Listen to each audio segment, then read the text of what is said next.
बातचीत के सिलसिले को शुरू करने के लिए इससे अच्छा मौसम भी नहीं होगा, इससे अच्छी जगह भी नहीं होगी जहां आप सारे लोग एक साथ मौजूद रहते हैं। Thank you so much sir, बहुत बहुत शुक्रिया, थैंक यू सो मच। थोड़ी राहत, हवा चलती हुई, उस बीच में बातचीत के सिलसिले को जोड़ेंगे। राहुल गांधी ने आज प्रेस कॉन्फ्रेंस की। कोई एक हफ्ता पहले उन्होंने कहा था कि एक बॉम्ब वो फोड़ने वाले हैं, कहा तो उन्होंने एटम बॉम्ब था, तो मैं वो फोड़ने वाले हैं। उन्होंने आज एक प्रेस कॉन्फ्रेंस की और वो जो इलेक्टोरल जो वोटर लिस्ट होती है उसके वेरिफिकेशन को लेकर उन्होंने कर्नाटक और महाराष्ट्र का उदाहरण पेश किया और कहा कि साहब वोटर की जो है चोरी हो रही है। उनका कहना है कि जो बड़ा महत्वपूर्ण है, जो बात बहुत महत्वपूर्ण है, उसको मैं रखना चाहूंगा और वो ये कि ये जो बैलेट पेपर है और वोटिंग मशीन है, दोनों से ही इलेक्शन फेयर नहीं हो सकता, यानी निष्पक्ष नहीं हो सकता। बैलेट पेपर से भी उन्होंने कहा कि नहीं हो सकता और वोटिंग मशीन से, ये दोनों बातें बड़ी महत्वपूर्ण है। पहले तो लग रहा था कि वोटिंग मशीन में गड़बड़ है, फिर उन्होंने कहा आज कि नहीं नहीं नहीं, ये दोनों से नहीं हो सकता संभव, क्योंकि जो अंपायर है वो दूसरी पार्टी से मिला है। अंपायर कौन? चुनाव आयोग। अब इसी पे आज बातचीत का सवाल है। संवैधानिक संस्था है तो कैसे चुनाव हो, चुनाव पर बात तुरंत। आज एक बात बहुत महत्वपूर्ण है और इसके लिए मैं चुनाव आयोग को देना चाहूंगा धन्यवाद। बहुत महत्वपूर्ण बात है। अगर ये उनकी तरफ से बयान 2 दिन बाद आता है चुनाव आयोग की तरफ से, तो लगता है इतनी देरी क्यों है? बयान दिया गया, उसके बाद इतनी देरी क्यों है? उन्होंने एक हलफनामा कहा कि हलफनामा भरिए और जो आपने बातें कही हैं वो अगर निष्पक्ष रूप से उसको सामने आकर, उन्होंने खुद बुलाया, राहुल गांधी को बुलाया, कर्नाटक बुलाया है और उन्होंने कहा कि आइए और अपनी बात को साबित करिए। लेकिन अगर ये झूठा है तो उस हलफनामे में एक बात बहुत साफ है कि अगर ये बात गलत हुई और गड़बड़ हुई तो इसके लिए आपको सजा भी हो सकती है, क्योंकि आप बात जो कह रहे हैं उस पर आप टिके रहिए, फिर वो बात तभी साबित होगी। राहुल गांधी का कहना है कि मुझे 6 महीने लगे और इन 6 महीने के बीच में उन्हें लगा कि जब महाराष्ट्र का चुनाव हुआ तो वहां उन्हें कहा कि जो शक था वो पुख्ता हुआ उनका, और इन 6 महीने के अंदर वो इस चीज को ढूंढ रहे थे, पता कर रहे थे कि कहां पे वोटर की चोरी, वोटिंग जो होती है उसमें वोटर्स की चोरी कहां होती है। उन्होंने 2 उदाहरण दिए हैं कॉन्स्टिट्यूएंसीज के, एक तो बैंगलोर सेंट्रल का और एक है महादेवपुरा, जो वो भी वही है कर्नाटक में, जो बैंगलोर सेंट्रल में ही आती है। उन्होंने कहा कि 1,30,000 की तो हार हुई थी लोकसभा चुनाव में, लेकिन महादेवपुरा में जो विधानसभा चुनाव हुए उसे 1 लाख से ज्यादा उन्होंने गिना कि वोटिंग या वोटर्स की चोरी हो गई या वोट की चोरी हुई रादर, यह बात उन्होंने कही। अब सवाल यह है कि आज इलेक्शन कमीशन ने भी यह बात कही है कि जो आप बात कहेंगे उस पर आपको दृढ़ रहना पड़ेगा और उसके लिए आपको हलफनामा साइन करना पड़ेगा। आप आइए, आपको भी हम बुलाते हैं, आप आइए, शरीक होइए और उस बातचीत को कहिए और कल ही आ जाइए। ये तो और अच्छी बात है, कल ही शायद बुलाया, केवल अगर आप आना चाहें तो कल भी आ सकते हैं। जो मेहमान जिनकी प्रतीक्षा थी वो भी आ गए, मैं तारुफ करा देता हूं। अंश वत्स जी कांग्रेस का पक्ष रखेंगे, अनंत अमित जी बीजेपी का पक्ष रखेंगे, पुष्पेंद्र श्रीवास्तव जी आम आदमी पार्टी का पक्ष रखेंगे, मोहम्मद फैज खान साहब राजनीतिक विश्लेषक, बहुत बहुत शुक्रिया, राहुल लाल जी पत्रकार हैं, बहुत बहुत शुक्रिया, एसके दत्ता साहब आज बहुत दिनों बाद आए हैं, पॉलिटिकल कमेंटेटर हैं, वो अपनी बात रखेंगे, बहुत बहुत शुक्रिया, थैंक यू सो मच। बातचीत के सिलसिले को शुरू करते हैं और उन्होंने कहा कि ये जो इलेक्शन कमीशन है ये कॉम्प्रोमाइज्ड है। कॉम्प्रोमाइज का मतलब ये हुआ कि इसका मेलजोल है और अंपायर जो है इस पर हमें भरोसा नहीं है। अंपायर कौन? मैंने कहा राइट, बोले ये अंपायर जो है गलत है और जब तक अंपायर गलत है तो ना तो वोटिंग जो मशीन है जिससे वोट कास्ट करते हैं, ना तो उससे, और ना जैसे पहले चुनाव में होते आए कि बैलेट पेपर पे दोनों से चुनाव नहीं हो सकते। मैंने तारुफ करा दिया, परिचय करा दिया, आप सामने बैठे हैं। मेरा काम सिर्फ माइक का है, मैं लेता हूं, बातचीत के सिलसिले को रख दिया, प्रस्तुत कर दिया। कहां से आए? मैं मथुरा से। मथुरा से। बात कर लो, बहुत जरूरी होगी, कोई ना बात। राहुल गांधी से मुझे लगता है ज्यादा जरूरी तुम्हारी बात है। हाँ? कल बेंगलोर जाएंगे? अच्छा, आप कहां से? बिहार भागलपुर से। बिहार भागलपुर से। ये भी बात कही गई राहुल गांधी से कि भाई ये बताइए, विपक्ष ने कही बात कि बार जब आप प्रेस कॉन्फ्रेंस कर रहे थे तो आपने फिर वो जो आरजेडी के नेता हैं तेजस्वी वाली बात, उसको क्यों नहीं लेके आए आपका? ये बातें कही गई और विपक्ष ने भी कहा। बातचीत के सिलसिले को जोड़ते हैं सबसे पहले कांग्रेस जी। अब आप कह रहे हैं कि अंपायर जो है उसमें भरोसा नहीं, ना तो बैलेट पेपर से हो सकता है, ना वोटिंग मशीन से वोट कास्ट किया जा सकता है। देखिए, सच्चाई है कि जो तमाम बातों को लेकर हम चल रहे थे, चाहे वो बात हो महाराष्ट्र चुनाव की, चाहे वो बात हो हरियाणा चुनाव की, हर समय पे हमने बात रखते थे और भाजपा की तरफ से एक ही बात आती थी, अगर आपको इतना ही ज्यादा संदेह है तो एक सबूत आप दिखा दीजिए। आज राहुल गांधी जी ने प्रेस वार्ता के माध्यम से सारे सबूत रख दिए। अब मैं आपको बताता हूं कैसे। जो हमने महादेवपुरा, क्योंकि आपको समझना पड़ेगा क्या है कि चुनाव आयोग ना 60 फीट जितनी जो है उसने इलेक्टोरल रोल की वो दे दी है, तो उसको पढ़ने में समय लगता, तो 6 महीने का समय लगा। तो हमने एक असेंबली का जो वहां पे असेसमेंट किया महादेवपुरा का, और हमें पता चला कि भैया एक ऐसा व्यक्ति है जिसने भैया 3 बूथ पे उसका नाम रजिस्टर्ड है। 4 जगह सॉरी, हाँ 4 जगह पे उन्होंने बकायदा दिखाया। ये सारे वो सबूत है जिसको ना ही तो बीजेपी नकार सकती है, ना ही तो कोई और नकार सकता है। पता चला कि भैया एक 80 साल की महिला है जिनका भैया 80 साल की उम्र में 2 बार जो है इसी समय पे फॉर्म 6 के तहत उनका वोट रजिस्टर होता है। वो जो फॉर्म 6 जिसका पहली बार वोटर्स होते हैं उनके लिए होता था, वो 80 साल की महिला उसका प्रयोग कर रही है। पता चलता है कि भैया एक घर में 80 लोग रह रहे हैं और वहां पे जब जाते हैं तो पता चलता है वहां पे लोग ही नहीं रह रहे हैं। ये सारे ऐसे सबूत है। पता चला कि भैया एक जगह घर है जिस उस इलेक्टोरल रोल में उसमें एड्रेस 0 लिखा हुआ है और बाप का नाम लिखा हुआ है FGH HUG। अरे भैया ये कौन सा बाप का नाम होता है? ये सारे वो सवाल है जो राहुल गांधी जी उठा रहे थे कि 1 लाख एक विधानसभा सीट पे वोट चोरी हुई है। आज बीजेपी इन सबूतों को जुटला नहीं सकती है और जवाब देकर जाए कि ये वोट चोरी क्यों की। राइट, बिल्कुल ठीक है। ये बात दोहरा दी इन्होंने जो मैंने कही, क्योंकि मुझे मुद्दा रखना था। ये बात इन्होंने कही। मैं आपसे सिर्फ एक सवाल जानना चाहता हूं, और सवाल ये कि क्या राहुल गांधी जी, क्योंकि खबर के लिहाज से मैं आपसे जानना चाहता हूं, क्या वो हलफनामा साइन करेंगे? और दूसरी बात, क्या वो जाएंगे इलेक्शन कमीशन? पहली बात, उस हलफनामे में लिखा होता है कि भैया ओथ कि मैं जो भी कह रहा हूं वो सत्य है। और वो एक राजनेता, ये बात उनसे प्रेस वार्ता में भी पूछी गई थी और उन्होंने कहा कि जो मैं तमाम मीडिया के सामने बात रख रहा हूं, इस देश के जनता के प्रति बात रख रहा हूं, वही मेरा हलफनामा है, वही मेरा ओथ है, ये मेरे सारे सबूत है। अगर आपके अंदर, अगर आपको जरा सा भी इन पे संदेह है, आप इन सबूतों को जो है जुटला के मना कर दीजिए। संविधान की संस्था पर विश्वास नहीं है इनको, हलफनामे पर नहीं जा रहे हैं, जनता को गुमराह करने के लिए नए नए एजेंडे ले आ रहे हैं। ठीक। मैं आपसे जानना चाहता हूं, जिस संवैधानिक संस्था पे आप सवाल उठा रहे हो, बैठ जाओ, जिस संवैधानिक संस्था पे आप सवाल उठा रहे हैं वो संवैधानिक संस्था है। उस संवैधानिक संस्था का कार्य संविधान के अनुरूप चलता है। उसमें एक एफिडेविट देना है कि जो आप कह रहे हैं वो सत्य कह रहे हैं, और अगर ये साबित नहीं हुआ तो आपके ऊपर कानूनी कार्रवाई भी हो सकती है। तो इसको सिग्नेचर करने में क्या है?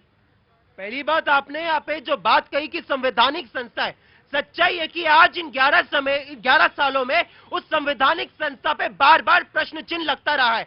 और उस संवैधानिक संस्था पे बार बार प्रश्न चिन्ह इसलिए लगता रहा है क्योंकि यही भारतीय जनता पार्टी की जो फ्रंटल ऑर्गेनाइजेशन बन के काम कर रही है चुनाव आयोग, वो ये नियम लेकर आती है जब उनसे महाराष्ट्र चुनाव पे राइट। मैंने अभी बीजेपी से इंटरफेयर नहीं किया, पूछा नहीं है। मैं बिल्कुल पूछ लूंगा। होता क्या है? कर्नाटक में जब किया, उसने जो इलेक्शन कमीशन ने जवाब दिया तुरंत फौरी तौर पे आया। उसने कहा कि 1 नवंबर 2024 और फिर 1 जनवरी 2025 वो लिस्ट पब्लिश हुई। अब सवाल यह था कि किसी ने क्या कोई उस समय आपत्ति दर्ज कराई कि एक आदमी का 4 जगह, एक परिवार में 40 वोट, या जो फॉर्म 6 एक लेडी ने भरा जिसकी उम्र 80 साल, तो क्या किसी ने उस समय डीएम के ऑफिस में जाके रिपोर्ट दर्ज कराई थी या नहीं? जवाब है इलेक्शन कमीशन की तरफ से नो, नहीं आया। तो मैं ये जानना चाहता हूं कि जब आप ये बात उठा रहे थे कि एक घर से 40 वोट, एक घर से एक आदमी के 4 जगह, तो फिर आपने बिहार वाला एग्जाम्पल क्यों नहीं दिया? उनको साथ बैठा लेते ना। सवाल तो ये भी है ना। तो बीजेपी देखिए प्रतीक भाई, आज सर्वप्रथम पूरा देश राष्ट्रगान के रचयिता रविन्द्रनाथ ठाकुर जी की पुण्यतिथि मना रहे हैं। हम उनको श्रद्धांजलि देके अपनी बात को प्रारंभ करते हैं। आज जो देश में हुआ प्रतीक भाई, ये देश बहुत ही उस बात से लेके बहुत चिंतित है। आज जिस तरीके से माननीय राहुल गांधी जी ने प्रेस कॉन्फ्रेंस करके 2 बातें रखी, एक तो इलेक्शन कमीशन के टेक्निकल इश्यू को, दूसरे राजनीतिक बातें भी रखी। तो मैं राजनीतिक बातों पर आता हूं। आज पूरा देश शर्मसार है राहुल गांधी के वक्तव्य से, और हम उसके जितना भी भर्त्सना करें वो कम है। जैसे उन्होंने कहा, आपने कहा, मैं राहुल गांधी जी से पूछना चाहता हूं कि राहुल गांधी जी, आपने जो प्रमाण दिए 4-4 लोगों का, आप अपने बिहार के ओपोजिशन के लीडर माननीय तेजस्वी यादव जी का 2 एपिक है, आप उनको अगर साथ में बैठा के अगर यही प्रश्न पूछे होते तो आपको जवाब मिल गया होता। और आपने जिन प्रश्नों को पूछा इलेक्शन कमीशन ऑफ इंडिया से, उन सारे इलेक्शन कमीशन ऑफ इंडिया ने उनका जवाब देने का काम बिहार में एसआईआर को लागू करके करने का काम किया है। यही इलेक्शन कमीशन ने 12 जून 2025 को आपको पत्र लिखता है, आपको ईमेल करता है और यह कहता है कि आइए और महाराष्ट्र के चुनाव से संबंधित जो धांधली की बात आप कर रहे हैं उसका प्रमाण दीजिए। लेकिन 12 जून से लेकर आज हो गया है 7 अगस्त हो गया है, लेकिन राहुल गांधी जी का एक भी जवाब नहीं आता है। और आज राहुल गांधी जी ने बार-बार, यहां नहीं बैठेंगे, यहां बैठ जाएंगे नीचे। हाँ जी, राहुल गांधी जी ने बार-बार जिन शब्दों का प्रयोग किया वो संविधान के हिसाब से बिल्कुल ठीक नहीं है। और मैं इनको कहना चाहता हूं, इलेक्शन कमीशन की बात कर रहे हैं हम, 1999 से चलते हैं। टीएन शेषन साहब इलेक्शन कमीशन होते हैं। माननीय लाल कृष्ण आडवाणी जी के खिलाफ कांग्रेस के टिकट पे कौन चुनाव लड़ता है? टीएन शेषन साहब। उसके बाद 2008 में एमएस गिल साहब 2004 में राज्यसभा के सदस्य बनाए जाते हैं, मुख्य चुनाव आयुक्त होते हैं, और बाद में 2012 से लेके 8 से लेके 11 तक में भारत में मंत्री होते हैं। और एक नवीन चावला साहब होते हैं 2005 में इलेक्शन कमीशन ऑफ इंडिया, उनके खिलाफ हम लोगों ने इलेक्शन कमीशन को लिखा, राष्ट्रपति को लिखा, हमने भारत सरकार को लिखा। संवैधानिक तरीके से हमने कहा कि चूंकि ये एक तरफा काम कर रहे हैं, इनको हटाया जाए। लेकिन बार बार और एक चीज मैं देखिए, ये तर्क कि वो एक तरफा है, ये तर्क एक्सेप्टेबल शायद ना हो। ये तर्क, क्योंकि आपको तो और इलेक्शन कमीशन को, दोनों को इस जगह पे अपना बिल्कुल क्लियर व्यू रखना पड़ेगा। ये कह देना कि वो ऐसा था, इससे कोई चीज नहीं। हाँ, उदाहरण आपके गिल साहब के और दोनों ले सकता हूं। दूसरा बात, मैं भारत की जनता भी यह जानना चाहती है प्रतीक भैया कि राहुल गांधी के इन तमाम कहने के उसकी विश्वसनीयता क्या है? उस आदमी की विश्वसनीयता की बात कर रहे हैं जिसको सुप्रीम कोर्ट ने कहा एक हिंदुस्तानी होने के बावजूद आपका जो बयान है वो किसी भी हिंदुस्तानी ऐसा बयान नहीं दे सकता है। उनकी विश्वसनीयता पर प्रश्न चिन्ह वहां लगता है। वो किसी दूसरे मुद्दे पे कही गई बात है।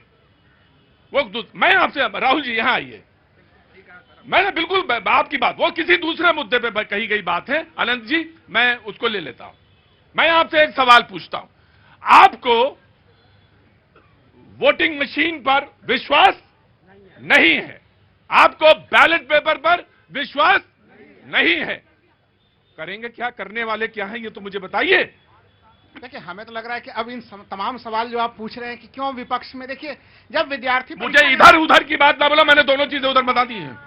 मैं बिल्कुल क्लियर कर जवाब दीजिए। आप सोच क्या रहे हैं मुझे ये बताइए। आपको इलेक्शन कमीशन पे विश्वास नहीं, वोटिंग मशीन पर विश्वास नहीं, बैलेट पेपर पे विश्वास नहीं, इलेक्टोरल लिस्ट पर विश्वास नहीं, आप सोच क्या रहे हैं मुझे बताइए ना। इलेक्टोरल लिस्ट में संशोधन होना चाहिए, सही होना चाहिए, वो गड़बड़िया कैसे है इस रूप में? तो फिर हम सवाल उठा रहे थे कि राहुल गांधी सबूत नहीं रखते, तथ्य नहीं रखते, लेकिन आज तो उन्होंने तथ्य रख दिया। मैं तो राइट। तो दूसरा सवाल बहुत महत्वपूर्ण, तो बिहार में क्या हो रहा है भाई साहब? बिहार में वही गड़बड़िया हो रही है जो वहां पे वो बता रहे हैं।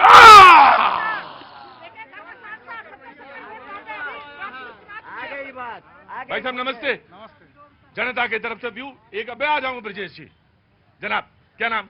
धनंजय। धनंजय जी बोलिए जो कहना चाहते हो। जो आपने कहा कि इनको किसी चीज पे विश्वास नहीं है, राहुल जी को, कह रहे हैं कि अंपायर गलत है। बस उनका एक एम्पायर सही है जो जॉर्ज सोरस है। बस एक ही एम्पायर है दुनिया में निष्पक्ष।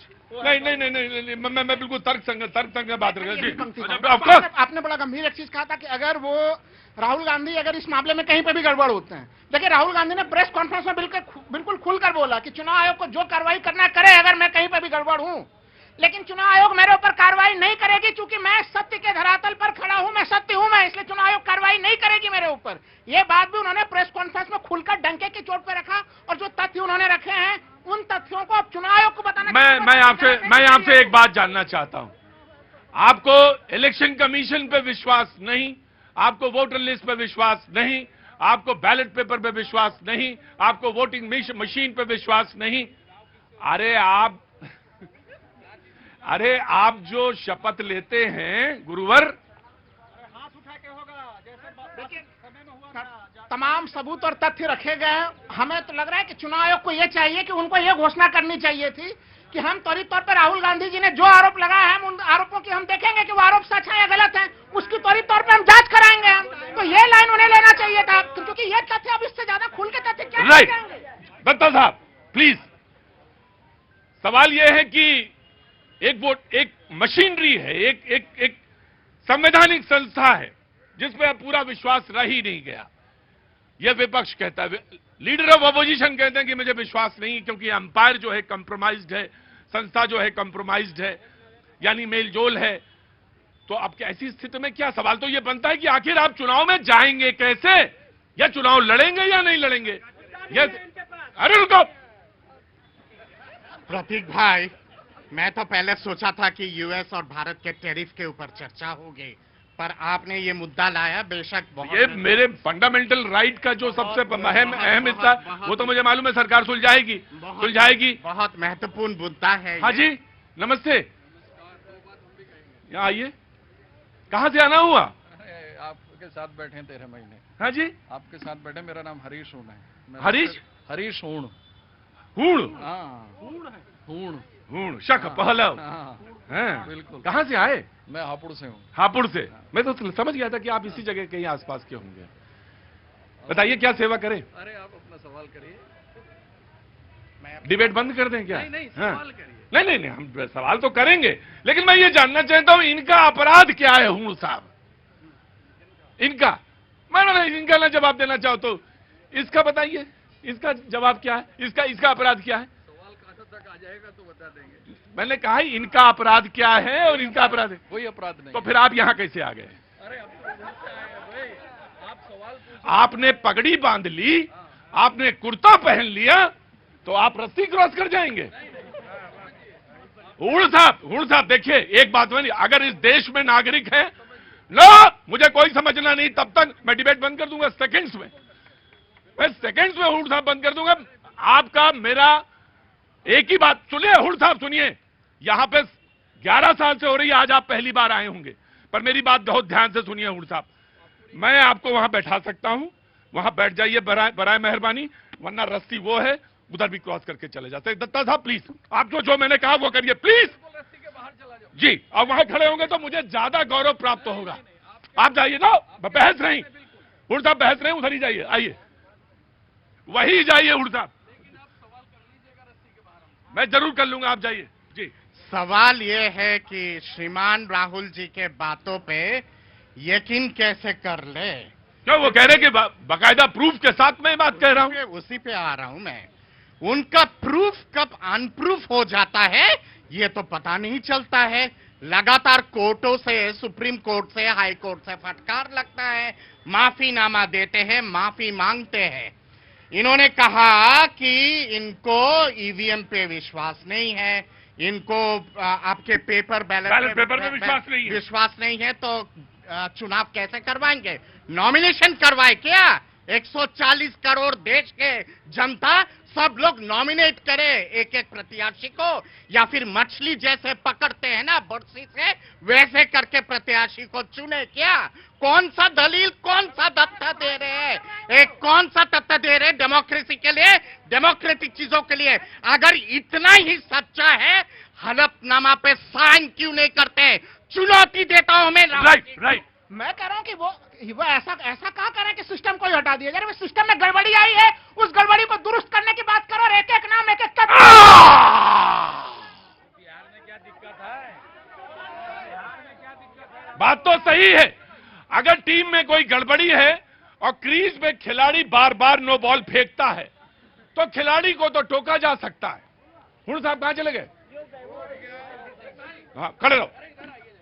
अरे खड़े रहिए, चुपचाप चुप रहिए। मिले हुण साहब, हुण साहब आप बड़े आदमी हैं, मैं बंद कर सकता हूं, डिबेट बंद कर सकता हूं, लेकिन आपके कहने से नहीं बंद करूंगा। अरे आप खड़िए, परमिशन है यहाँ पे, पब्लिक प्लेस।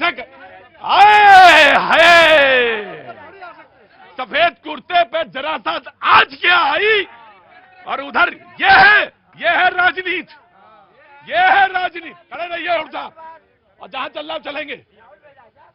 खड़े रहिए, खड़े रहिए, अरे खड़े रहिए, लेकिन खड़े रहिए भाई। चुनाव लड़ना हो जहां से वहां से लड़िए जाके। साधारण से आदमी को,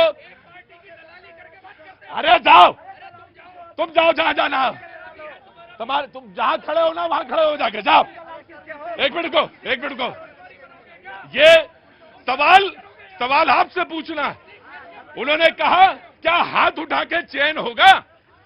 हाथ उठा के चयन होगा? बिल्कुल हाथ उठा के चयन नहीं होगा। उन्होंने क्लियर कर दिया है कि भाई जो हमारा वोटर लिस्ट है, वोटर लिस्ट के बनाने में ही बड़ी सावधानी पूर्वक गड़बड़ी हो रही है, आरोप लग रहा है, और इन आरोपों का जवाब देना पड़ेगा। चुनाव आयोग को जवाब देना चाहिए। राहुल गांधी के ऊपर आरोप लगा के इन मामलों से हम लोग नहीं बच सकता, क्योंकि राहुल गांधी ने बहुत ही गंभीर तमाम तरह की चीजें रखी। सोचिए कि 7 विधानसभा सीटें थी उस लोकसभा में, उन 7 में से 6 सीटों पे कांग्रेस आगे चलती है, लेकिन एक सीट पे भारतीय जनता पार्टी 1 लाख वोटों का बढ़त बनाती है। तो आपसे सवाल ये है कि आपने इसकी क्या वोटर लिस्ट की 1 नवंबर 2024, 1 जनवरी 2025 क्या आपत्ति दर्ज कराई? यह सवाल है। पहली बात मैं यहाँ पे कहना चाहता हूँ, यहाँ पे आप अंपायर, फील्डिंग ये सब बात है। आप, अरे भैया, जब अंपायर ही कॉम्प्रोमाइज होगा, तभी तो मैं कह रहा हूँ, फिर कैसे बात होगी जब आप अंपायर पे सवाल उठा रहे हैं? अरे आप अंपायर कितना भी, भाई हुण साहब एक मिनट, अरे अंपायर एक मिनट, मैं कह रहा हूं तुम छोड़ो। जब अंपायर ही कॉम्प्रोमाइज होगा तो फील्डिंग कैसी भी कर लीजिए, वो मैच सही नहीं हो सकता। आप अंपायर ही जब कॉम्प्रोमाइज होगा, आप कैसा? अभी तो मैं कह रहा हूं, व्हाट डू यू वांट?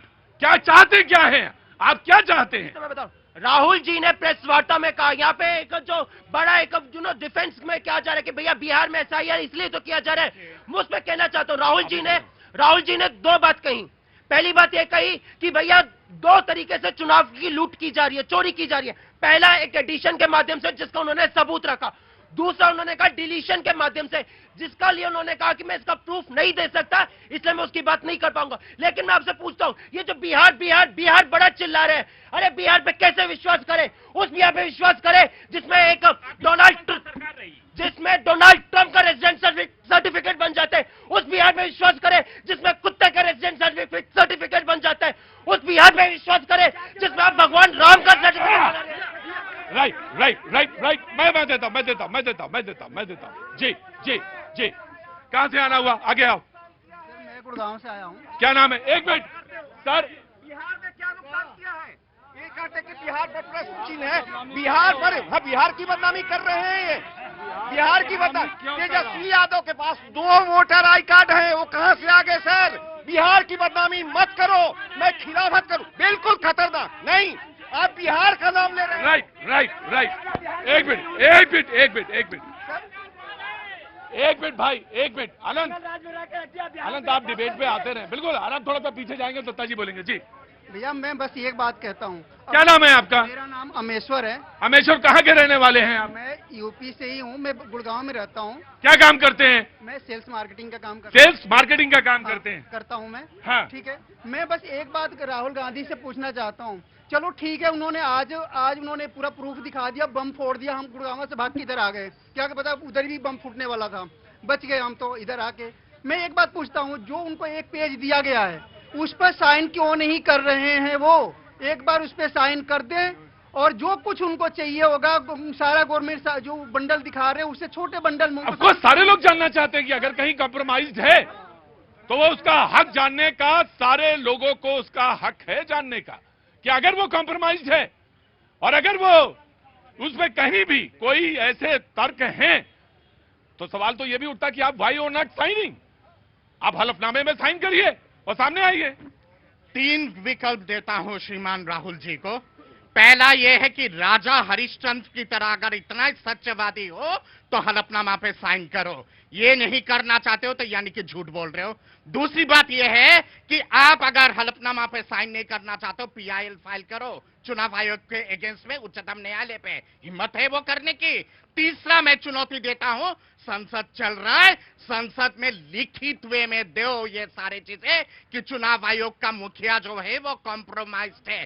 तीनों में से कोई चीज नहीं कर सकते क्योंकि श्रीमान राहुल जी का काम ही होता है हिट एंड रन। राइट।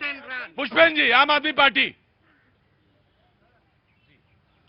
देखिए, अगर राहुल जी कोई सवाल उठा रहे हैं तो चुनाव आयोग उस पर जवाब देगा, संसद में उसको उठाएंगे, लेकिन SIR पे संसद में बहस ही नहीं हो रही है तो इसलिए वो मुद्दा वहां पे उठना मुश्किल ही लग रहा है। अब तो सवाल ये है कि बिहार में भी इलेक्शन कमीशन जो काम कर रहा है उस पर भी सवाल उठ रहे हैं। उसमें भी आप देखिए, सूची में 28 लोग 40 लोग ऐसे जोड़े गए हैं जो मृत हैं। हमारे केंद्रीय मंत्री रहे पहले गिरिराज सिंह जी, वो किसी व्यक्ति के श्राद्ध तक में होके आए हैं और उस श्राद्ध में होके जिस व्यक्ति के श्राद्ध से लौटे हैं उसका वोटर ID कार्ड बन गया है। तो इसलिए जो खामियां हैं उससे ये शक जो पैदा हो रहा है इसको दूर करना जरूरी है लोग। राइट। फैज, मोहम्मद फैज। जगह की कैद नहीं थी कोई कहीं बैठे, जहां मकाम हमारा था हम वहीं बैठे। अमीर शहर के आने से उठना पड़ता है, इसीलिए हम पहली सफों में कभी नहीं बैठे। क्या बात है? मैं किसी कई लोगों को जवाब दे दिया आपने। मैं 4 लाइन छोड़ के बैठता हूं, कहीं जाता हूं तो कोई आ जाए, इसलिए मैं अपने स्थान पे बैठता हूं भैया। अब एक बात मैं आपको बताऊं, चुनाव आयोग क्या कर रहा है, डेली जारी कर रहा है। किसी को कोई आपत्ति है, किसी का नाम छूट गया है तो जुड़वा लो, कोई एक्स्ट्रा जुड़ गया है गलत व्यक्ति तो उसका कटवा लो। तो सब पॉलिटिकल पार्टी से आपत्ति मांग रहे हैं। आज सुबह 10 बजे तक भैया पॉलिटिकल पार्टियों ने आपत्ति दी है, मीडिया में खड़े होकर ही बात कर रहे हैं। और आज सुबह 10 बजे तक पॉलिटिकल पार्टीज ने आपत्ति दी है। आम आदमी पार्टी ने 0, भारतीय जनता पार्टी ने 0, कम्युनिस्ट पार्टी ने 0, कांग्रेस पार्टी ने 0, जनता दल ने 0, लोक जनशक्ति ने 0, राष्ट्रीय जनता दल ने 0, राष्ट्रीय लोक जनशक्ति ने 0, राष्ट्रीय लोक समता पार्टी ने 0। चुनाव आयोग के सामने एक भी आपत्ति आप दर्ज नहीं कर रहे हैं। किसका नाम जोड़ना है, किसका घटाना है, मीडिया में आकर खामखा आप बात कर रहे हैं। सच्चाई तो यह है कि भैया बैटिंग मैं करूंगा, लेकिन LPW हुआ हूं कि नहीं डिसाइड मैं करूंगा। बॉलिंग मैं करूंगा, वाइड बॉल है कि नो बॉल है डिसाइड मैं करूंगा। फील्डिंग मैं करूंगा, लेकिन छक्का पड़ गया, बाउंड्री के बाहर जाकर कैच ले लिया, छक्का है कि कैच है डिसाइड मैं करूंगा। तो ये इस देश में नहीं चलेगा। देश में संवैधानिक संस्थाएं हैं, सुप्रीम कोर्ट है, चुनाव आयोग है, ED है, वो सब अपना काम करते रहेंगे। इसलिए ये बचकानी चीजें बंद कीजिए। हाथ खड़े करके यहां पर स्विट्जरलैंड की तरह प्रत्यक्ष लोकतंत्र नहीं हो सकता। यहां पर या तो बैलेट पेपर से चुनाव होगा या मतदाता की जो मशीन है, इलेक्ट्रॉनिक वोटिंग मशीन, उससे चुनाव होगा। और उस समय से स्थिति बहुत अच्छी है जब सारे बूथ लूट लिए जाते थे, सामने में बैलेट पेपर पर निशान लगाया जाता था और घर में ले जाते थे, अपने सामने गिनती करवाया करते थे और जो चाहे मनमानी करते थे। SP office, collector office party के कार्यालय से चलता था। बिहार ने वो भी देखा है। अब लोकतांत्रिक तरीके से चुनाव होगा, लोकतांत्रिक तरीके से सरकार चुनाव। Congress, I will give you chance. Congress. मेरे और इनके सर के बीच में जो आप जगह है आप ये नोटिस कर लीजिए, और मेरी हाइट से भी थोड़ा लंबा, यानी 60 फीट, ठीक है। इतनी बड़ी शीट्स जो थी, इतनी लंबी कर्नाटक के उस विधानसभा के लिए दी थी जिसको एनालाइज करने के लिए 6 महीने लगे, और आप कह रहे हो 1 महीने में दे देते। अरे बिहार के लिए हमने सवाल उठाए, आपको पता है बिहार बिहार बिहार चिल्ला रहे, उस बिहार में क्या हुआ? उस बिहार में आप जो कह रहे हैं ना, मैंने सरकार सुनो मैं तर्क दे, नहीं ये देखिए ऐसा नहीं, उस आप वोटर भाई बिहार, वो आप वोटर हैं, और ये सवाल तो लेने दो, ये अपनी बात तो कहना, आप बिल्कुल कहना, आप स्वतंत्र हैं कहने के लिए। हाँ। बिहार में मकान नंबर 107, उस मकान नंबर 107 में यादव भी रहते हैं, ब्राह्मण भी रहते हैं, मुसलमान भी रहते हैं। अब मैं आपको दिखाता हूं, ये भैया एक मधु कुमारी जी हैं, जो उनका जो नंबर है। भाई साहब एक मेरी बात सुनिए, तो आप पढ़ चुके हैं, मैं आपसे ये कह रहा हूं, ये सारी बातें सही हो सकती हैं आपकी, आप जाके एफआईआर दर्ज कराइए ना, आपसे कह तो नहीं वो हलफनामा लिख दीजिए, ये सारी बातें सही हो सकती हैं, पर आप करते क्यों नहीं है? हमने इन सभी चीजों को लेकर आपत्ति बार बार दर्ज किया, चुनाव आयोग के सामने हमने कितनी बार अपना आपत्ति दर्ज किया, हमारा पूरा डेलीगेशन गया था, आपको याद होना चाहिए।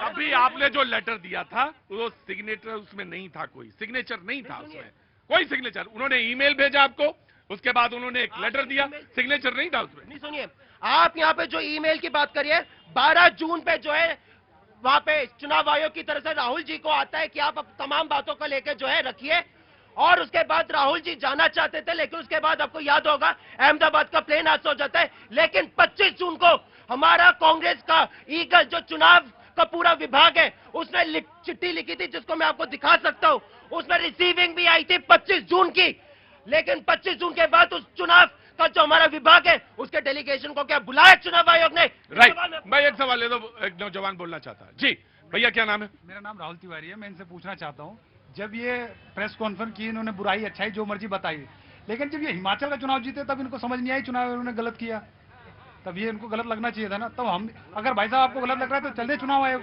बताते हैं हिमाचल के बारे में गलत हुआ, वहां दोबारा चुनाव करो, ऐसा तो नहीं करेंगे।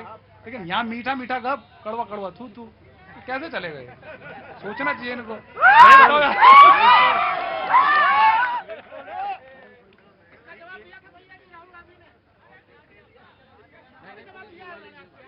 नहीं वो कुछ नहीं, मैंने कुछ नहीं किया, आराम से कूल डाउन, वो होता है, कोई बात नहीं, मैं सवाल तैयार रखो, मैं आता हूँ। जी सर, मैं हरियाणा से। हरियाणा से, क्या नाम है? नवनीत मेरा नाम है, और मैं नवनीत जी बीजेपी पार्टी से बिलोंग करता हूँ। बहुत अच्छी बात। पहले आम आदमी पार्टी में था, अब मैं आपको एक बहुत अच्छी बात, उससे पहले कहाँ थे भैया? फर्स्ट में कहीं नहीं थे, बार बदलते हो तुम, आम आदमी पार्टी। बताता हूँ, आम आदमी पार्टी में था, हाँ। 2 साल मैंने बहुत वर्क किया वहाँ पे, बहुत वर्क किया आम आदमी पार्टी में। जी तो बिल्कुल। फिर छोड़ गए थी आम आदमी पार्टी? सर हमारे जो बॉस थे अरविंद केजरीवाल जी, वही जाके गठबंधन कर लिए कांग्रेस के साथ के, तो हम क्या करें बताओ? जिसके खिलाफ हम खड़े हुए थे, भ्रष्टाचार को, जो 70 साल से जो सत्ता में बैठे थे, उनके खिलाफ तो हम खड़े हुए थे। भाजपा तो अब आई है ना, 70 साल से ये मतलब राज कर रहे हैं, तो मैंने कहा जो हमारे जो बड़े, अच्छा ठीक है, तो मुद्दे पे आओ यार, तुम मुद्दे पे बताओ। मुद्दे की बात। हाँ। 3 साल हो गए सर हरियाणा में भाजपा की सरकार बनते हुए, बिल्कुल झंडा रोप के वो सरकार बना रहे हैं, और बिल्कुल पारदर्शी काम कर रहे हैं, कोई कमी नहीं है किसी तरह की, कोई ईवीएम की कोई कमी नहीं है, कोई वॉल्ट पेपर की, जो हो रहा है ये तो तुम कह रहे हो, ये तो तुम कह रहे हो, राहुल गांधी थोड़ी ना कह रहे हैं ये। मैं पुष्पेंद्र जी बिल्कुल चोट मत खाइएगा, बिल्कुल चोट मत खाइएगा कि ये पहले आम आदमी पार्टी में था और फिर कांग्रेस से, बिल्कुल चोट खाने की जरूरत नहीं है, यू विल गेट चांस, बिल्कुल चांस मिलेगा। हाँ, अब ये बातें तुम ना कहते यार, आप वाली बात, वो आप वाले खड़े तो मैंने बोल दिया सर, तुम्हें तो सारी चीजें याद आएंगी इस समय। अरे आप वाली बात ना कहते, लगी चोट ना वहां पे। सर ऐसा था, देखो 3 साल हो, मतलब कि आज 15 साल हो गए भाजपा सरकार ने अपनी सरकार बना रखी है। ठीक है, मैं तुमसे बात करूंगा। जी पुष्पेंद्र जी, बिल्कुल आम आदमी पार्टी, बिल्कुल एकदम वो भावुक ना होइएगा, ना इमोशनल। मैं ये कह रहा हूं कि अभी आप लोग सब कह रहे हैं आपत्ति क्यों नहीं करी। दिल्ली इलेक्शन के दौरान हमारी पार्टी ने, हमारे नेताओं ने, हमारे राज्यसभा के जो सांसद हैं संजय सिंह ने चुनाव आयोग को रिटर्न में दिया कि सांसदों की कोठियों में, मंत्रियों की कोठियों में कहीं 50 वोट, कहीं 80 वोट, कहीं 100 वोट हैं, उस पे चुनाव आयोग ने कोई एक्शन नहीं लिया। हमारी पार्टी ने बताया कि कैसे भारतीय जनता पार्टी के कार्यकर्ताओं ने हमारे वोटरों का नाम वोटर लिस्ट से हटाने के लिए आवेदन दिया हुआ है, और उस पे चुनाव आयोग। देखिए पुष्पेंद्र जी, 2 में से एक ही बात सही होगी। ये नहीं हो सकता कि आप ये कहेंगे आपत्ति नहीं, आपत्ति कर रहे हैं ना, लेकिन चुनाव एक्शन ही नहीं ले रहा चुनाव आयोग। मैं बताता हूं, मैं ऑफकोर्स आपको दे दूंगा। मैं 2 में से एक ही बात सही हो सकती है, और वो ये कि अगर ये बात कह रहे हैं आप, तो फिर एसआईआर वाली बात मत कहिए, क्योंकि एसआईआर वाली तो पुनरीक्षण की ही बात है, वेरिफिकेशन की ही बात है। और अगर एसआईआर वाली बात कह रहे हैं तो फिर ये वाली बात ना कहिए, और अगर दोनों बात कहनी है तो हलफनामे में साइन कर दीजिए। मैंने इसमें से एक ही चीज तो करेंगे आप, क्या करेंगे बताइए? Everybody wants to know. बिल्कुल करना चाहिए, और चुनाव आयोग को भी अगर कोई शिकायत कर रहा है तो उसकी सुनवाई भी करनी चाहिए। आपने एक सवाल उठाया, आपको बुलाया ना, आपने कहा, मुझे याद है, आम आदमी पार्टी, आपने कहा कि ये वोटिंग मशीन जो है ये गड़बड़ है, कहा तो आपको बुलाया। नहीं गए थे। अरे मैं दत्ता जी, मुझे याद है अच्छी तरह से, गए थे, बिल्कुल गए थे। अब ये बात, ये मुतमईन हुए, संतुष्ट हुए वहां या नहीं, ये गैर सवाल है। ये हुए या नहीं वो अलग बात है। अगर हिमाचल में हो गए, कर्नाटक में हो गए, तब तो बात अलग है।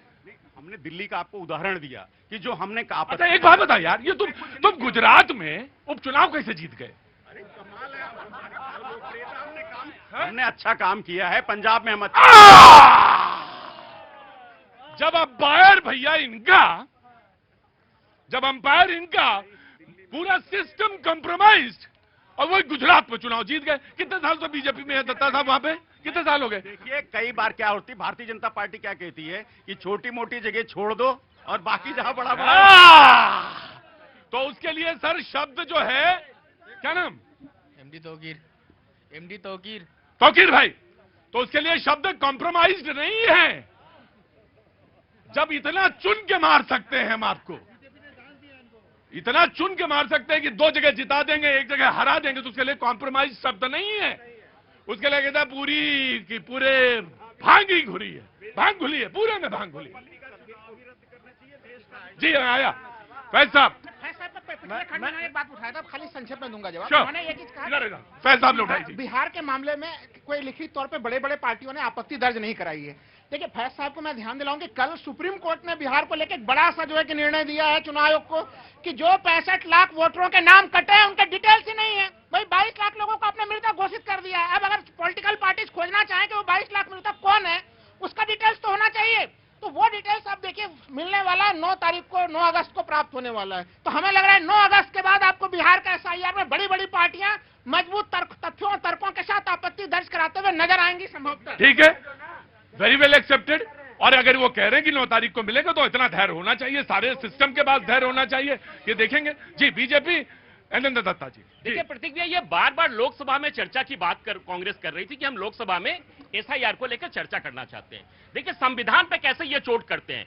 लोकसभा में अगर चर्चा होगा तो इलेक्शन कमीशन का नेतृत्व कौन करेगा? इलेक्शन कमीशन तो लोकसभा में है नहीं, तो लोकसभा में तो पार्टी के सांसद लोग ही चर्चा करेंगे ना, तो ये कैसे चर्चा लोकसभा में हो सकता है? दूसरी बात, 12 और 13 तारीख को सुप्रीम कोर्ट ने तय किया कि हम उस दिन निर्धारित करेंगे और सुनेंगे। जब 12-13 अगस्त को सुप्रीम कोर्ट में निर्णय आना है तो आपको निर्णय का इंतजार करना चाहिए। उसके बावजूद आज एसआईआर की बात बिहार में हो रही है। आप ये बताइए, 60,000 बीएलए है ऑपोजिशन लीडर, ऑपोजिशन के 60,000 में एक भी बीएलए ने उनके खिलाफ रिटर्न में, कोई भी रिटर्न में उनके खिलाफ कंप्लेंट नहीं किया है। ये बिहार की स्थिति है। और अगर इनको लग रहा है कि बिहार में एसआईआर से इनको, अब हमें ऐसा लग रहा है कि अंतरिम जमानत होती है ना, बिहार चुनाव में इन्होंने अपनी अंतरिम, ये पॉलिटिकल स्टेटमेंट है, ये पॉलिटिकल स्टेटमेंट है। जी प्रतीक भाई, सवाल यहाँ पे ये आता है कि अगर पहले का इतिहास उठा के देखें और राहुल जी की तथ्य अगर सही होता और साबित होता, तब तो इनकी ये बात मान लेते। आपका लगातार ईवीएम लेके इतना ढिंडोरा पीटे, सुप्रीम कोर्ट ने जब कहा है कि ईवीएम में कोई गड़बड़ी नहीं है और वक्त जाया मत करो, उसके बाद शांत हो गए। चुनाव आयोग ने बुलाया सारे पार्टी को, बोला कि साबित करके दिखाओ कि कैसे हैक होता है। किसी की हिम्मत नहीं हुई साबित करने की, क्योंकि तथ्य नहीं था। मैं सवाल पूछता हूं, जम्मू एंड कश्मीर पे आप चुनाव जीते, हिमाचल पे आप चुनाव जीते, कर्नाटका पे आप चुनाव जीते, तो वहां पे क्या स्टेट इलेक्शन कमीशन का जो मुखिया है वो क्या आपके जेब के अंदर घुसे हुए थे? मैं यहाँ पे कहना चाहता हूँ, प्लीज मेरे को आप बिना रोके टोके थोड़ा जवाब देने का मौका दीजिएगा। यहाँ पे एक बड़ा कहा जाता है कि आपने अपील क्यों नहीं की। अब मैं आपको उदाहरण के साथ बताना चाहता हूँ इसका। महाराष्ट्र और झारखंड, ये 2 चुनाव एक साथ हुए थे। झारखंड में हमारी सरकार थी, महाराष्ट्र में इनकी सरकार थी। हमने वहां पे अपील की। आपको पता है महाराष्ट्र के जो पुलिस अधिकारी थे उनको कब हटाया गया? तब नहीं, जब हमने अपील की, रिटर्न में की। हम वहां पे बार बार जाते गए चुनाव आयोग के बाद, तब नहीं हटाया गया क्योंकि वो पक्षपात करी थी। तब हटाया जब हमने प्रेस वार्ता की, जमीन पे हमने सड़कों पे प्रदर्शन किया। और झारखंड में जब इनको अधिकारी पे शिकायत थी, इन्होंने चिट्ठी लिखी, उसी समय पे बदला गया। ये चुनाव आयोग ये कहते अपील क्यों नहीं की, अपील क्यों नहीं की? दूसरी बात मैं यहाँ पे कहना चाहता हूं, अपील क्या पे बड़ा कह रहे हो? आपको पता महाराष्ट्र चुनाव के बाद वहां पे कोर्ट ने कहा था कि आप हम तथ्य दिखाइए, तो इन्होंने ये कानून बदला रातों रात कि 45 डेज के बाद सारे फुटेज जो डिलीट कर देंगे। आज के समय पे जब इतनी ज्यादा हाईटेक टेक्नोलॉजी होगी तो आप डिलीट करो। अरे आज के समय पे तो इतने सालों पुराने रिकॉर्ड रखे रहते हैं, और आप कह रहे हो कि भैया 45 डेज के बाद हम सारे सीसीटीवी फुटेज डिलीट कर देंगे। पहले सवाल का जवाब ये है कि आप ये कह रहे हैं कि आपके कहने के बाद हटाए गए। इलेक्शन कमीशन स्वतंत्र रूप से फैसला करता किस अधिकारी को कहां, किसी के भी कंप्लेन पे वहां के डीएम को या एसपी को वो तुरंत फौरी तौर पे हटाते हैं। और इलेक्शन के पूरे दरमियान में जो मैजिस्ट्रेट जिसके पास पावर होती है वो इलेक्शन कमीशन के पास होती है। मैं भी जब वहां पे शो करता हूं इलेक्शन कमीशन, तो मैं डीएम से परमिशन नहीं लेता हूं। उस समय मुझे इलेक्शन कमीशन के पास जाना पड़ता है, इलेक्शन कमीशन मुझे परमिशन देता है, तब करना पड़ता है। तो वो पावरफुल है, और उस समय में अगर किसी ने कंप्लेन की तो उस पर विचार होता है और उसके जो मेरिट पे फैसला होता है। जी, मैं 28 दिसंबर 1885 को मुंबई के गोकुलदास तेजपाल संस्कृत महाविद्यालय में 72 सदस्यों की उपस्थिति में विमोच चंद्र बनर्जी की अध्यक्षता में एओ ह्यूम के मार्गदर्शन में कांग्रेस की स्थापना हुई। वो सारा डॉक्यूमेंटेशन आज भी मौजूद है, और ये डॉक्यूमेंटेशन का विरोध कर रहे हैं कि हम जमीन पर उतरकर ऐसी हो हल्ला करके हम कोई भी परिवर्तन कर देते हैं, लेकिन लिखित में नहीं देंगे। तो ये शर्म की बात है। बहुत पुरानी पार्टी है कांग्रेस, समझिए। सुनिए, 1947 में दिया था, लिखित में दिया था, उसमें कार्रवाई नहीं हुई। जब हमें प्रदर्शन करना पड़ा तब जाके कार्रवाई हुई थी। देखिए, मेरे को लगता है शायद 1947 में महात्मा गांधी ने इसलिए कहा था कि कांग्रेस का उद्देश्य देश को स्वतंत्रता दिलाना है, अब कांग्रेस को समाप्त कर देना चाहिए। एक महात्मा गांधी का ऑफिशियल स्टेटमेंट है। अब जिसको कांग्रेस पार्टी चलाना है अपने हिसाब से चलाए। आप लोग अपने हिसाब से चला रहे हैं, समझ जाइए। आप इतनी छोटी छोटी सी बात करें भैया। हर चुनाव के पहले पार्षद चुनाव भी होता है ना, किसी का लिंग इधर उधर हो जाता है, भाई पुरुष है कि महिला, किसी का पिता का नाम, किसी का माता का नाम, किसी का एड्रेस। ये उन चीजों को ये बता रहे हैं कि ये बहुत बड़ी गलती है चुनाव आयोग की। ये पार्षद चुनाव से लेकर प्रधानमंत्री चुनाव तक होता है और उसको सुधार किया जाता है, और स्वयं आप कह रहे हैं कि 9 अगस्त को फिर से हमको मौका मिल रहा है, करवा लेना। क्यों इतने परेशान हो रहे हो भाई? तो इसलिए तो आज राहुल गांधी जी ने एसआईआर के मामले की बात नहीं रखी, उन्होंने रखी सीधे सीधे कर्नाटक के मामले की बात। और अनंत अमित जी अभी कह रहे थे कि भाई एसआईआर के ऊपर डिबेट कैसे हो सकता है सदन में? अरे वहां पे चुनाव आयोग का पक्ष कौन रखेगा? अतीत में लोकसभा में, राज्यसभा में कितने बार, दर्जनों बार इस प्रकार के चुनाव आयोग के ऊपर डिबेट हो चुका है, और उसमें चुनाव आयोग के मामले को लेकर कानून मंत्री जो है कि पक्ष रखते हुए रहे। तो ये कौन सी नई जो कि तर्क रखे जा रहे हैं एसआईआर के मामले पे? जब बिहार वो ये कह रहे हैं कि जब एसआईआर पे आप हल्ला होने लगता है तो फिर बहस कैसे हो? नहीं, बिल्कुल हो सकती है बात। हमें नहीं लग रहा है कि पूरा विपक्ष तो चाह ही रहा है एसआईआर के ऊपर डिबेट हो, लेकिन नहीं, विपक्ष तो मांग कर रहा है एसआईआर के ऊपर डिबेट हो, लेकिन उस डिबेट के मांग को पूरा नहीं किया जाता। इस कारण से हल्ले हंगामे की स्थिति बनती है। बिहार बीजेपी तैयार है, बिहार विधानसभा में डिबेट हो सकती है, लोकसभा में। मैं ये कहना चाहता हूं, राहुल गांधी जी आज देखिए 2014 से ही कभी उन्होंने कहा चौकीदार चोर है, माफी मांगा, बहुत हल्ला किया उन्होंने, बार बार इन्होंने सरकार के ऊपर सवाल उठाए, देश की संवैधानिक संस्था पर सवाल उठाए, और बार बार इन्होंने माफी मांगी है देशवासियों। और इस बार भी वही राहुल गांधी कर रहे हैं, लेकिन हलफनामे बरसाई नहीं कर रहे हैं, क्योंकि इन्हें पता है कि इनको फिर से हाथ जोड़ करके माफी मांगनी पड़ेगी। ये कांग्रेस पार्टी उस ओर जा रही है जिस ओर जा रही है आजादी से पहले। ब्रेक के बाद जो लोग शरीक हो रहे हैं डिबेट में, उन सबका बहुत बहुत स्वागत। पब्लिक डिबेट है, बहुत सारे लोग आते हैं, बहुत सारी बातें कहना चाहते हैं। एक डिसिप्लिन वे में एक ऑर्डर है, वो यकीनन उस अनुशासन से हम सारे लोग, तमाम जितने लोग यहाँ डिबेट में खड़े हैं, यहाँ जितने मौजूद हैं, वो सब बंधे हुए हैं। कोई भी इस अनुशासन से हट नहीं सकता, वरना डिबेट हो ही नहीं सकती, बात हो ही नहीं सकती। कश्मीर से आए हैं, आपको अपनी बात कहनी है। हमारे हुण भैया बैठे हैं, आ गए थे, गलती मेरी भी है, इन्होंने पहले परिचय नहीं दिया, इन्होंने बाद में परिचय दिया, इनको बाहर हो गया, खराब लगा, इन्होंने लगा मेरी ड्रेस पे क्यों बोला, आपको खराब लगा तो जैसे मैंने उस समय बोला था उसी समय लाइव में ही बोलूंगा मैं। ये मेरी खासियत है, ये मेरी खूबी है। आपकी ड्रेस को, आपके कपड़े के ऊपर कोई छीटाकशी नहीं। आपका बहुत बहुत स्वागत है। प्रदीप जी आपका भी, हुण साहब आपका भी, दोनों का खड़े होइए बिना बाबा, इतना थरमा कह रहे हैं जी। ना आराम से, उंगली पकड़ाई तो आप तो तुरंत पहुंचा पकड़ लिया आपने। बहुत बहुत शुक्रिया, थैंक यू सो मच। किसान नेता हैं, किसान बात कहना चाहते हैं, जरूर यकीनन मैं आपकी बात सुन लूंगा, लेकिन पहले कश्मीर की बात सुन लूं, फिर मैं आपकी बात सुन लूंगा। और डिबेट जो आज का था, मुद्दा जो था वो था इलेक्शन कमीशन को लेकर। जी देखिए, पिछले 36 आपका शुभ नाम? मेरा नाम भारत काचरू है। मैं कहां रहते हैं? जम्मू में रहता हूं, लेकिन विस्थापित कश्मीरी पंडित हूं। देखिए, दुर्भाग्य की बात है, पिछले 36 साल से अपने देश के नागरिक कश्मीरी पंडित, जिनको कश्मीर से 1990 में भगाया गया था, 4 से 5 लाख लोग अपने ही देश में रेफ्यूजी हैं। पिछले 36 साल से हमको हर किसी पॉलिटिकल पार्टी ने हमसे गद्दारी की, धोखा दिया, ठगा हमको। और आज की डेट में 36 साल से कश्मीरी पंडित हिंदुस्तान की गलियों में, सड़कों पे दर-बदर है। हम पिछले 8 दिन से यहां दिल्ली में हर किसी पार्लियामेंटेरियन और हर किसी पॉलिटिकल पार्टी से मिले हैं। यह बदकिस्मती की बात है, हर कोई मुद्दा पार्लियामेंट में उठता है, लेकिन एक वो वाहिद कश्मीरी पंडित है जिसकी आज तक पार्लियामेंट में बात नहीं हुई और वापस जाने की बात नहीं होती है। बहुत बहुत शुक्रिया। कश्मीरी पंडित हैं, इनकी बहुत लंबा संघर्ष का इतिहास है, हम सारे लोग इनसे परिचित हैं। इनकी आवाज को लेकर कम से कम कुछ नहीं, दर्जनों बार इस डिबेट में सवाल उठाया गया। जो कुछ हुआ वो नाइंसाफी के दायरे में नहीं आता, वो घृणित कार्य है। अपना देश छोड़ना पड़ा। और आपकी तो फोटो बड़ी अच्छी लग रही है इन दोनों के बीच में, कश्मीरी पंडितों के बीच में। ये सऊदी अरेबिया में रहते हैं, ये आ जाते हैं कभी कभी, बड़े अच्छे। यही हिंदुस्तान है, लेकिन ये हिंदुस्तान है, लेकिन जिसको जिसका हक मिलना चाहिए उसका हक मिलना चाहिए। ये भी हिंदुस्तान है, ये भी हिंदुस्तान। कौन भैया, गुस्सा शांत हुआ? आप बोलो। देखिए, आप डिबेट कर रहे थे इलेक्शन कमीशन पे। पहले तो मैं बस एक बात कहना चाहता था कि सवाल इलेक्शन कमीशन से पूछा जाना चाहिए। संदेह इलेक्शन कमीशन पे है।